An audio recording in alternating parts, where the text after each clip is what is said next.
وَلَقَدْ يَسَّرْنَا الْقُرْآنَ لِلذِّكْرِ فَهَلْ مِن مُّدَّكِرٍ۔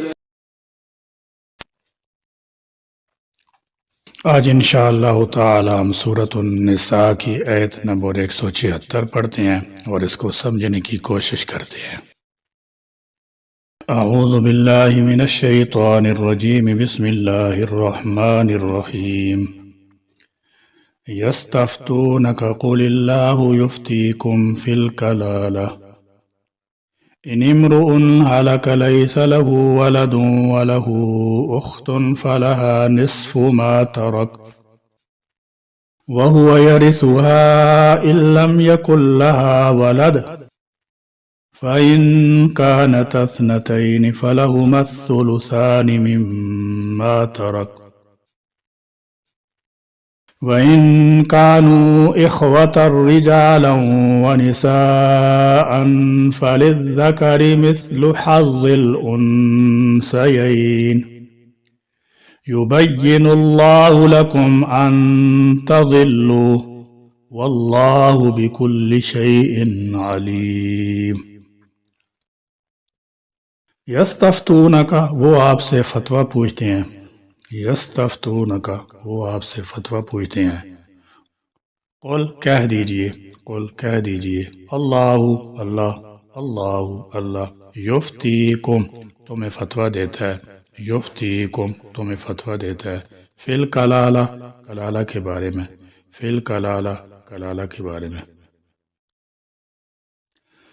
کلالہ سے مراد وہ شخص ہے جس کا انتقال اس حال میں ہو کہ نہ اس کے والدین ہو اور نہ اولاد۔ ان کے ترکہ کی تقسیم کس طرح عمل میں آئے گی،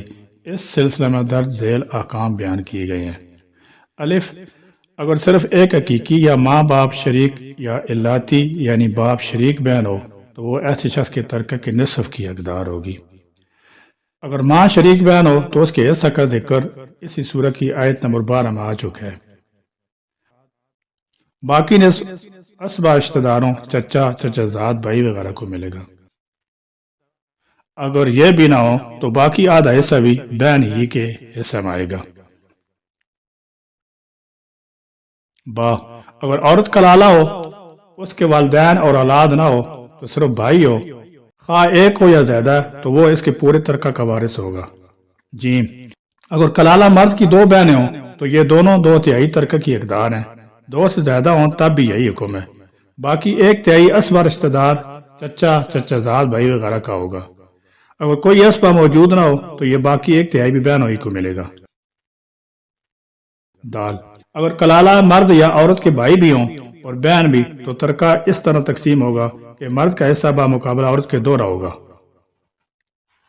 ان امرؤن، اگر کوئی مرد، ان امرؤن، اگر کوئی مرد، ہلاکہ، مر جائے، ہلاکہ، مر جائے، لیسا نہ ہو، لیسا نہ ہو، لہو ولدن، اس کی کوئی اولاد، لہو ولدن، اس کی کوئی اولاد، لہو ولدن، اس کی کوئی اولاد، والہو، اور اس کی ہو، والہو، اور اس کی ہو، اختن، ایک بہن، اختن، ایک بہن، فالا، تو اس کے لیے، فالا، تو اس کے لیے، نصف، آدھا، نصف، آدھا، ما ترکا، جو اس نے چھوڑا، ما ترکا، جو اس نے چھوڑا، یعنی ترکہ، وہ ہوا، اور وہ، وہ ہوا، اور وہ، یرث ہوا، وارث ہوگا اس بہن کا، یرث ہوا، وارث ہوگا اس بہن کا، ان اگر، ان اگر، لام یکون، نہ ہو، لام یکون، نہ ہو، لہا، اس بہن کی، لہا، اس بہن کی، والدن، کوئی اولاد،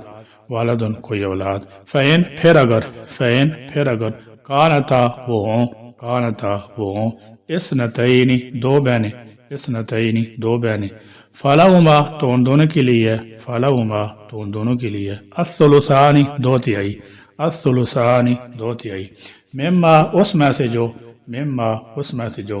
تارا کا، وہ چھوڑ گیا ترکہ، تارا کا، وہ چھوڑ گیا ترکہ، وین، اور اگر، وین، اور اگر، کانو، وارث ہوں، کانو، وارث ہوں، اخواتن، کئی بھائی بہنیں، اخواتن، کئی بھائی بہنیں، رجالن، کچھ مرد، رجالن، کچھ مرد، ونسان، اور کچھ عورتیں، ونسان، اور کچھ عورتیں، فللذکر، تو مرد کے لیے ہے، فللذکر، تو مرد کے لیے ہے، مثلو، برابر، مثلو، برابر،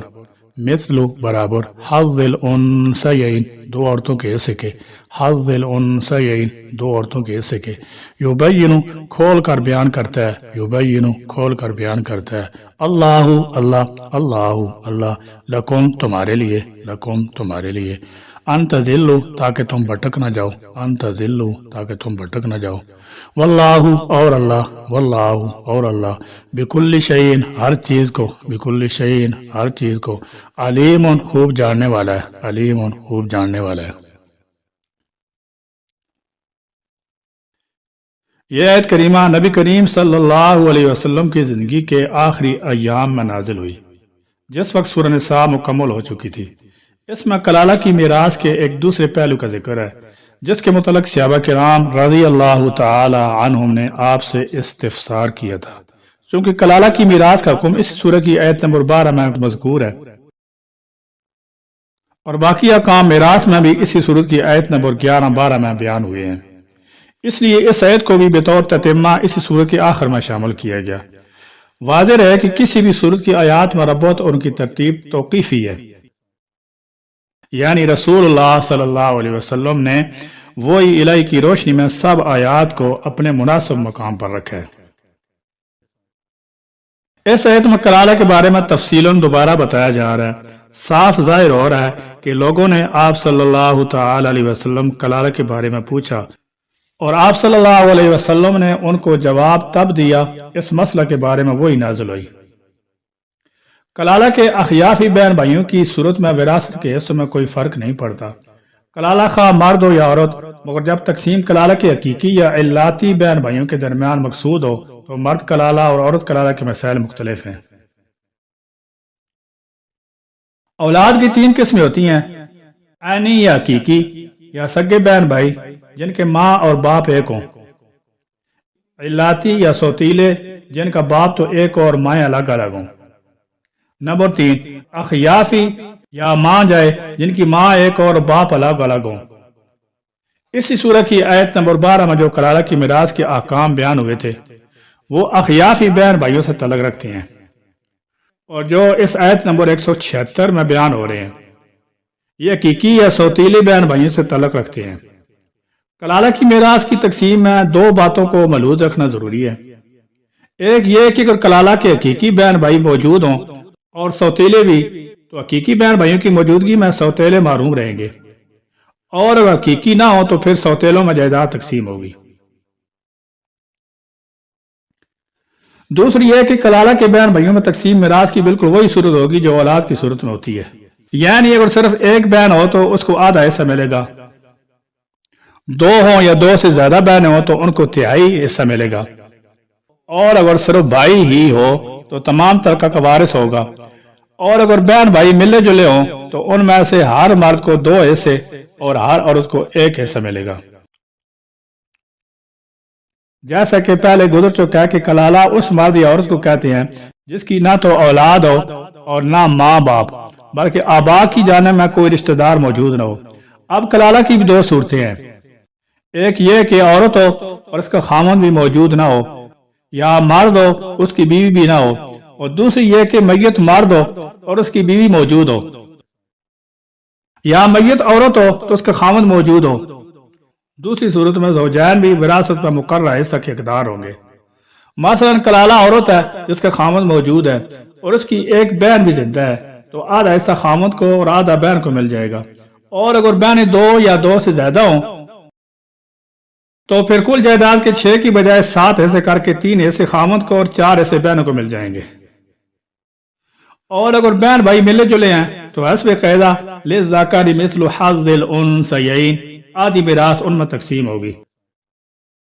اب سوال یہ ہے کہ اگر پہلی صورت ہو یعنی کلالہ عورت کا خامند بھی نہ ہو یا مرد کی بیوی بھی نہ ہو اور اس کی صرف ایک بہن ہو تو آدھا اس کو حصہ مل گیا، باقی آدھا کس سے ملے گا؟ تو اس کا جواب یہ ہے کہ وہ آدھا بہن کو بھی دیا جا سکتا ہے۔ اور ذوی الارحام یعنی ایسے رشتہ دار جو ذوی الفروض ہوں اور نہ اسبہ یعنی دور کے رشتہ داروں مثلا ماموں پھوپھی وغیرہ یا ان کی اولاد موجود ہو تو انہیں ملے گا، اور اگر وہ بھی نہ ہو تو بقایا آدھا حصہ بیت المال میں بھی جمع کرایا جا سکتا ہے، اور ایسے حالات شاذ و نادر ہی پیش آتے ہیں۔ یعنی صحابہ کرام رضی اللہ تعالی عنہم کو کلالہ کی میراث کی تقسیم کے بعد پہلوؤں میں جو پریشانی ہوئی تھی اس کا حل اللہ تعالیٰ جل شانہ نے بتا دیا، لہذا اب تمہیں پریشان ہونے کی ضرورت نہیں۔ ضمن اس سے یہ بھی معلوم ہوتا ہے کہ جب صحابہ کرام رضی اللہ تعالی عنہم نے آپ صلی اللہ علیہ وسلم سے کوئی مسئلہ پوچھتے تو آپ صلی اللہ علیہ وسلم آج خود اس کا جواب دینے کی بجائے وہ الہی کا انتظار کرتے رہتے تھے۔ یہ مسئلہ بیان کرنے کے بعد فرمایا یبین اللہ لکم ان تضلوا، یہ سب کچھ اللہ رب العزت نے اس لیے کھول کھول کر پوری تفصیل سے بتایا کہ وہ انسان کی کمزوریوں اور اس کے ہر قسم کے مسائل خوب اچھی طرح جانتا ہے، اس لیے بنے بنائے اصول و قوانین انسان کو دے دیے کہ انسان مشکلات سے بچ سکے اور لڑائی اور جھگڑا، غلط فہمیوں اور پریشانی سے محفوظ رہے اور سیدھے راستے سے بھٹک نہ جائے۔ اس صورت کی ابتدائی حصے میں اللہ تعالیٰ جل شانہ نے اپنی کمال قدرت کا تذکرہ فرمایا تھا۔ یا ایھا الناس اتقوا ربکم الذی خلقکم من نفس واحدہ، یعنی اس اللہ سے ڈر جاؤ جو کمال قدرت کا مالک ہے، یہ اس قدرت کا شاہکار ہے کہ اس نے ایک جان سے تم کو پیدا کیا اور پھر کروڑوں بلکہ اربوں مرد و زن دنیا میں پھیلا دیے۔ اور اب سورہ کے آخری حصے میں واللہ بکل شیء علیم فرما کر اپنے علیم کل ہونے پر مور تصدیق ثبت کر دی ہے۔ کمال قدرت کا مالک بھی وہی ہے اور کمال علم کا مالک بھی وہی خداوند قدوس ہے۔ اس نے انسان کو گمراہی سے بچنے کے لیے تمام سامان مہیا کر دی ہیں۔ وہ ہر شخص کے خیر و شر سے واقف ہے، وہ کسی نیکوکار کے اچھے اجر میں کوئی کمی نہیں کرے گا اور نہ سرکش کے محاسبے میں کوئی کسر چھوڑے گا۔ محاسبے کا عمل شروع ہونے والا ہے، اس لیے فرمایا واتقوا اللہ، اللہ سے ڈر جاؤ،